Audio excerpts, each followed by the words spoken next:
MG Pratheesh ചേരുന്നുണ്ട്. Pratheesh, good morning. എന്തൊക്കെയാണ് തിരുവനന്തപുരത്ത് നിന്നും തെക്കൻ കേരളത്തിൽ നിന്നുമുള്ള പ്രധാനപ്പെട്ട വാർത്തകൾ? പ്രതീഷ്. ഉന്മേഷ, തെക്കൻ കേരളത്തിൽ നിരവധി വാർത്തകൾ സംഭവിക്കുന്ന ദിവസം കൂടിയാണ്. പ്രത്യേകിച്ച് ഗവർണറുമായുള്ള കൂടിക്കാഴ്ചയിൽ മുഖ്യമന്ത്രി ഗവർണർക്ക് വഴങ്ങിയെന്നുള്ള ആക്ഷേപം ശക്തമാണ്. അതിൽ CPM-ൽ തന്നെ മുഖ്യമന്ത്രിക്കെതിരെ എതിർസ്വരം ഇന്നലെ ഉയർന്നു എന്നതാണ് ഏറ്റവും പ്രധാനപ്പെട്ട കാര്യം. ഈ സംഘപരിവാർ അജണ്ടയ്ക്കെതിരെ വലിയ പ്രതിഷേധങ്ങളും വിമർശനങ്ങളും ഉന്നയിക്കുന്ന സർക്കാരിന്റെ ഭാഗത്ത് നിന്ന് അത്തരത്തിലൊരു നീക്കമുണ്ടായത് ഒരു തരത്തിലും അംഗീകരിക്കാൻ കഴിയില്ല എന്നുള്ള നിലപാട് ഇന്നലെ CPM യോഗത്തിൽ എടുത്തിട്ടുണ്ട്. അത് വരുന്ന തിരഞ്ഞെടുപ്പിൽ ഉൾപ്പെടെ വലിയ തിരിച്ചടിയാകും എന്നതാണ് നേതാക്കൾക്കിടയിൽ അഭിപ്രായം ഉള്ളത്. അതുകൊണ്ട് തന്നെ അക്കാര്യത്തിൽ ഇന്ന് കൂടുതൽ പ്രതികരണങ്ങൾ ഉണ്ടാകാനുള്ള ഒരു സാധ്യതയാണുള്ളത്.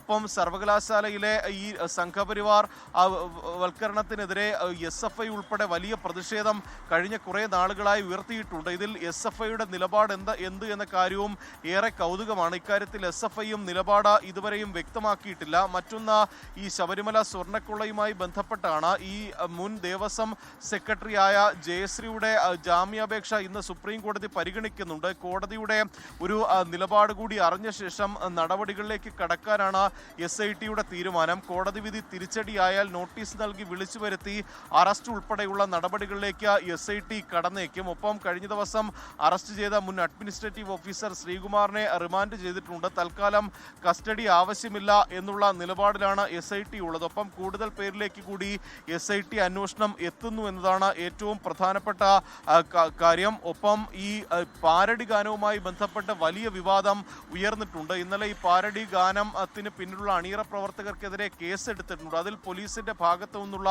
തുടർ നടപടിയാണ് ഏവരും ഉറ്റുനോക്കുന്നത്. പക്ഷേ കടുത്ത നടപടികളിലേക്ക് പോലീസ് കടന്നേക്കില്ല എന്നുള്ള വിവരമാണ് ഉള്ളത്. ഈ കേസെടുത്ത 4 പേരെയും നോട്ടീസ് നൽകി വിളിച്ചു വരുത്തിയേക്കും. ഒപ്പം ഈ സൈറ്റുകളിൽ നിന്ന് ഈ പാരഡി ഗാനം നീക്കം ചെയ്യാനുള്ള നടപടികളിലേക്ക് പോലീസ് കടക്കും എന്നതാണ് പ്രധാനമായും ഇപ്പോൾ അറിയാൻ കഴിയുന്നത്. ഉന്മേഷ. ശരി, MG പ്രതീഷാണ് വിവരങ്ങൾ നൽകിയത്. ലോകത്തെവിടെയായാലും ഏത് സമയത്തും 24 വാർത്തകളും ഓഗ്മെന്റഡ് റിയാലിറ്റി പാക്കേജുകളും എക്സ്പ്ലെയിനറുകളും വിശദമായി കാണാൻ ഞങ്ങളുടെ YouTube ചാനൽ നിങ്ങൾക്ക് സബ്സ്ക്രൈബ് ചെയ്യാം.